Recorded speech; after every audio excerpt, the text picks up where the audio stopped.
विद्यार्थी मित्रांनो, सीईटीची प्रिपरेशन करताय आणि तुम्हाला full length quality mock test हवा आहेत, त्या पण फ्रीमध्ये तर अवेलेबल आहेत. सीईटी आपल्याला 3 कॉम्प्लिमेंटरी टेस्ट प्रोव्हाईड करते. म्हणजे काय?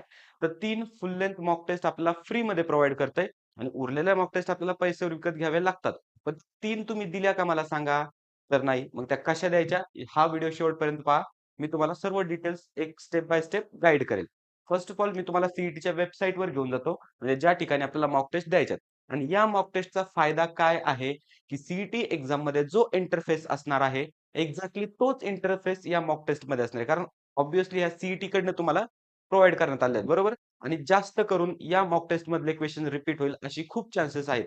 त्याच्यामुळे या मॉक टेस्ट एकाही स्टुडंटने ज्यांनी फॉर्म भरला आहे, तर त्या एकाही स्टुडंटने या मॉक टेस्ट चुकवायच्या नाहीत. तर पहा आता कसा मॉक टेस्ट आपण देऊ शकतोय. फर्स्ट ऑफ ऑल आपल्याला क्रोम ओपन करायचंय. सीईटीच्या वेबसाईटवर यायचंय आणि त्या ठिकाणी आपला जो प्रोफाईल आहे, तुमचा युजर आयडी म्हणजे ईमेल आयडी आणि पासवर्ड टाकून तो आपल्याला लॉग इन करायचा आहे. लॉग इन केल्याच्या नंतर या पद्धतीचं पेज तुमच्या पुढे ओपन होईल. तुमचं नाव वगैरे तुम्हाला तिथं दिसेल आणि सीईटी रजिस्ट्रेशन, प्रोफाईल वगैरे हे सर्व गोष्टी तिथे दिसतील. त्यातच एक ऑप्शन असेल तो म्हणजे काय? Mock and psychometric test. Okay.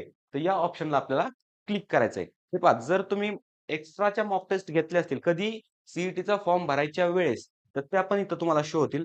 जर त्यावेळेस नसतील घेतल्या, आता जर घ्यायच्या असतील, तरी तुम्ही इथं घेऊ शकता आणि 3 तर फ्री मॉक टेस्ट आहेतच. तुम्ही त्या अगदी त्यांना पर्चेस करण्याची वगैरे गरज नाही. त्या ऑलरेडी इथे येतायत. बरं, आता त्यासाठी काही इन्स्ट्रक्शन्स आहेत. तर ते इन्स्ट्रक्शन काय आपण थोडक्यात समजून घेऊया. फर्स्ट ऑफ ऑल काय आहे, तर 13 इंचेस आणि अबोव्हची स्क्रीन तुमची पाहिजे. मग त्यासाठी तुम्हाला लॅपटॉप किंवा डेस्कटॉप हा यूज करावा लागेल. त्याच्यानंतर काय त्यांनी सांगितलं बेस्ट एक्सपिरियन्ससाठी लॅपटॉप आणि डेस्कटॉप यूज करा. शक्यतो मोबाईल फोन यूज करू नका. पण मोबाईल फोनवर सुद्धा ही टेस्ट चालते. काही एक प्रॉब्लेम नाहीये. पण जो तुम्हाला एक्सपिरियन्स पाहिजे, एक्झाम एक्सपिरियन्स म्हणजे जे सॉफ्टवेअर आहे एक्झामचं, तर त्याच्यामध्ये कशा पद्धतीने अरेंजमेंट आहे, कशा पद्धतीने ऑप्शन्स आहेत, म्हणजे ॲक्चुअल सीईटी एक्झाममध्ये ते जर समजून घ्यायचं असेल व्यवस्थितरित्या, तर तुम्हाला लॅपटॉप किंवा डेस्कटॉपचा यूज करावा लागेल. बरं, त्याच्यानंतरनं इथं ज्या तुम्ही मॉक टेस्ट म्हणजे जो तुमचा ग्रुप असेल, तर त्या मॉक टेस्ट इथं तुम्हाला येतील. समजा या स्टुडंटच्या एम-एस-टी सीईटी 2026 पीसीएम आहे. आणि इथं सांगितलंय 3 मॉक टेस्ट. ह्या कशा आहेत? कॉम्प्लिमेंटरी मॉक टेस्ट आहेत, बरोबर? आता इथं काय ऑप्शन येतोय, की ॲड मोर टेस्ट. ॲड मोर टेस्टमध्ये तुम्ही आणखीन टेस्ट तिथे ॲड करू शकता. म्हणजे या 3 तर तुमच्याकडे राहतीलच. त्याच्या व्यतिरिक्त तुम्हाला जर आणखीन घ्यायच्या असतील, टोटल 6 मॉक टेस्ट असतात, तर त्या सुद्धा तुम्ही इथं घेऊ शकता. किंवा जर ह्या 3 तुम्हाला द्यायच्या असतील, तर हे पहा लॉन्च. लॉन्च या ऑप्शनवर क्लिक करायचंय. त्याच्यानंतर तुमच्यापुढे 3 मॉक टेस्ट ओपन होतील. PCM CET 1, PCM CET 2, PCM CET 3.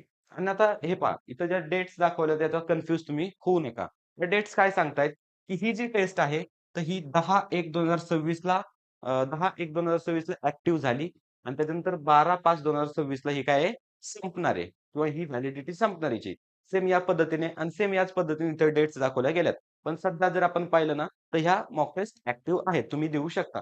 आता पहिली टेस्ट मी फक्त ओपन करून पाहिली होती. त्याच्यामुळे तिथं रिझ्यूम करायचा ऑप्शन आलाय. त्याच्यामुळे मी काय करतो तुमच्यासाठी, की सेकंड स्टेपला सेकंड जी आपली टेस्ट आहे, तर तिला स्टार्ट टेस्ट म्हणतो. Okay. You are completing other test before okay. म्हणजे त्यांचं असं म्हणणं आहे, की तुम्ही अगोदर पहिली टेस्ट कंप्लीट करा. मग आपल्याला पहिलीच इथं चालू करावं लागेल.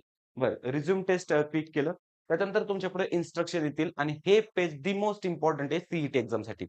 सीईटीमध्ये सेम याच पद्धतीचे इन्स्ट्रक्शन तुम्हाला इथं असतील. आता इथं काय सांगितलंय, की आपल्याला ऑलरेडी माहिती आहे फिजिक्सचे 50 क्वेश्चन असतील, केमिस्ट्रीचे 50 असतील आणि मॅथ्सचे 50 क्वेश्चन असतील. त्याच्यानंतर काय निगेटिव्ह मार्किंग वगैरे काही एक नसणार आहे. त्याच्यानंतर टोटल हे 150 क्वेशन्स 150 क्वेशन्स सॉल्व्ह करण्यासाठी 180 मिनिटं तुमच्याकडे दिले आहेत. म्हणजे किती?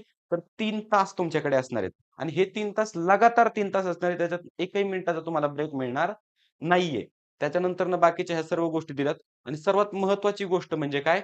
तर हा नेव्हिगेशन बटन्स. नेव्हिगेशन बटन्स म्हणजे काय? तर तुम्हाला डायरेक्टली मी स्क्रीनवर एक्सप्लेन करतो टेस्ट देत असताना. या ठिकाणी तुम्हाला समजणार नाहीये, बरोबर? स्क्रीनवर एक्सप्लेन करतो. या ठिकाणी तुम्हाला या चेक बॉक्सवर क्लिक करायचंय आणि I am ready to begin test इथं तुम्हाला क्लिक करायचंय. टेस्ट डायरेक्टली तुमच्यापुढे ओपन होईल. तर हे पहा मी थोडंसं इथं अटेम्प्ट करण्याचा प्रयत्न केला होता. तर मी डायरेक्टली तुम्हाला समजा दुसऱ्या सेक्शनवर घेऊन चालतोय. म्हणजे तुम्हाला इथं क्लिअरली थोडंसं समजेल. या पद्धतीचे क्वेशन्स वगैरे तुमच्या पुढे ओपन होतील. यात महत्त्वाची गोष्ट किंवा आपला सर्वात गोष्ट इम्पोर्टंट काय आहे, तर हा इथं असणारा टायमिंग.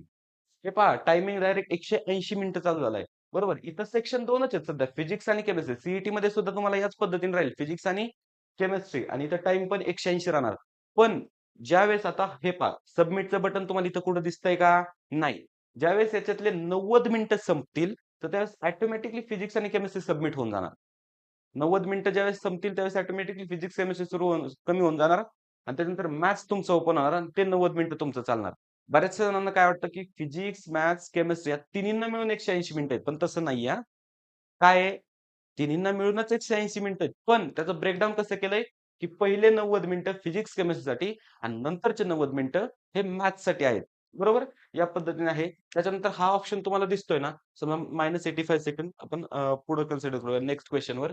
तर पहा 51 सेकंड तुम्हाला इथं मिळतायत. तर हा फक्त मॉक टेस्टसाठी आहे. ॲक्चुअल सीईटीमध्ये हे टायमर तुमचं नसणार आहे. सीईटीमध्ये फक्त हे टायमर असणार आहे.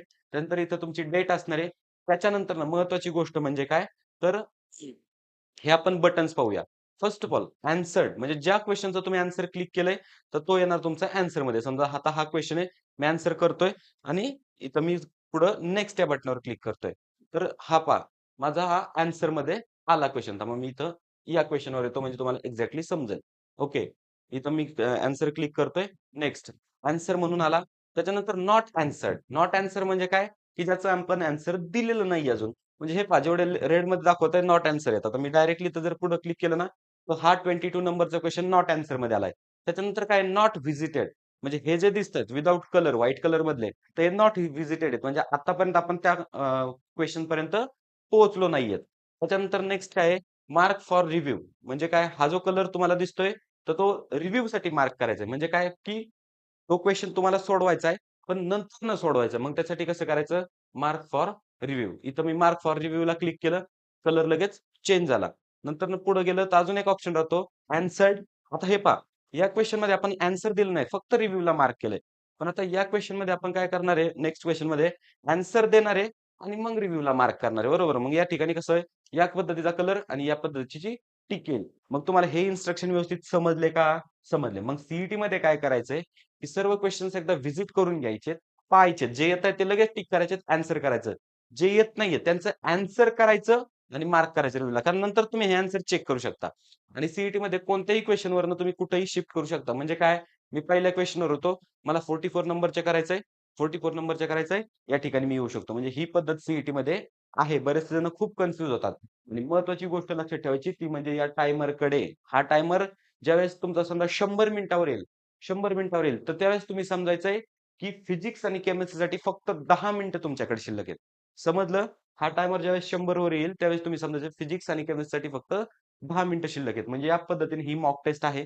मग तुम्ही काय करायचंय, की व्यवस्थित टाईम काढायचा आहे 3 तासाचा विथ 0 डिस्ट्रॅक्शन. तुमच्या ज्या नोटिफिकेशन वगैरे असतील मोबाईल फोनच्या वगैरे, तर त्या बंद करून ठेवायच्यात. नोटिफिकेशन बंद करायचंय, Truecallerचं वगैरे पॉपअप जर येत असेल, तर ते बंद करायचंय आणि तुम्हाला ही टेस्ट व्यवस्थित द्यायची आहे. ज्यावेळेस हे टायमर संपेल, तुम्ही अगोदर टेस्ट सबमिट करू शकत नाही. ज्यावेळेस टायमर संपेल, त्यावेळेस ऑटोमॅटिकली तुमची टेस्ट ही सबमिट होऊन जाणार आहेत आणि ह्या क्वेशनची डिफिकल्टी लेव्हल जर आपण पाहिली, तर एक ठीक-ठाक लेव्हलचे हे क्वेशन्स आहेत. म्हणजे सीईटीला ज्या पद्धतीने येतात, त्याच पद्धतीची डिफिकल्टी लेव्हल सीईटीने या क्वेशन्सला दिलेली आहे. त्याच्यामुळे सगळ्यांनी नक्की मॉक टेस्ट द्या आणि हा छोटासा व्हिडिओ, छोटीशी माहिती तुम्हाला कशी वाटली, मला कमेंट बॉक्समध्ये सांगा. त्याचबरोबर आणखीन तुम्हाला काय गोष्टी एक्स्पेक्टेड आहेत माझ्या चॅनलकडनं, हेही मला कमेंटमध्ये सुचवा. All the best.